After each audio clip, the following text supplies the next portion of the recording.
Notre époque est égalitariste. Ça ne vous a pas échappé. Eh bien, l'Église condamne l'égalitarisme. Elle le condamne.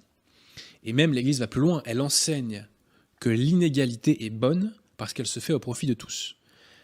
Première citation de Léon XIII, Humanum Genus. Mais comme ils n'ont pas tous les mêmes ressources d'intelligence et qu'ils diffèrent les uns des autres, soit par les facultés de l'esprit, soit par les énergies physiques, comme enfin il existe entre eux 1000 distinctions de mœurs, de goûts, de caractère, rien ne répugne tant à la raison que de prétendre les ramener tous, donc en parlant des hommes, de les ramener tous à la même mesure et d'introduire dans les instructions de la vie civile une égalité rigoureuse et mathématique. En parlant des parties de la société, il nous dit « Si elles étaient toutes égales entre elles et libres, chacune pour son compte d'agir à leur guise, rien ne serait plus difforme qu'une telle société. Si au contraire, par une sage hiérarchie de mérite, de goût, des aptitudes, chacune d'elles concourt au bien général, vous voyez se dresser devant vous l'image d'une société bien ordonnée et conforme à la nature. » Autre citation.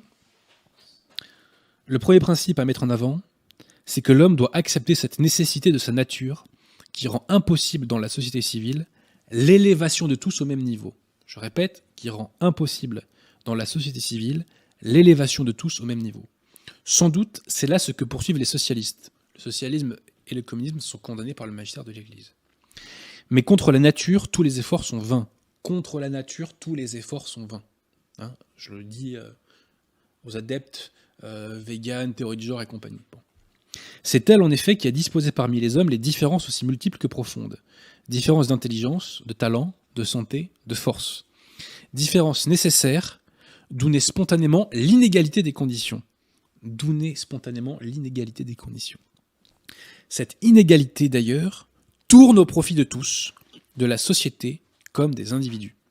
La vie sociale requiert dans son organisation des attitudes variées et des fonctions diverses. Et le meilleur stimulant à assumer ces fonctions est, pour les hommes, la différence de leurs conditions respectives. Donc l'Église condamne l'égalitarisme qui est contre nature.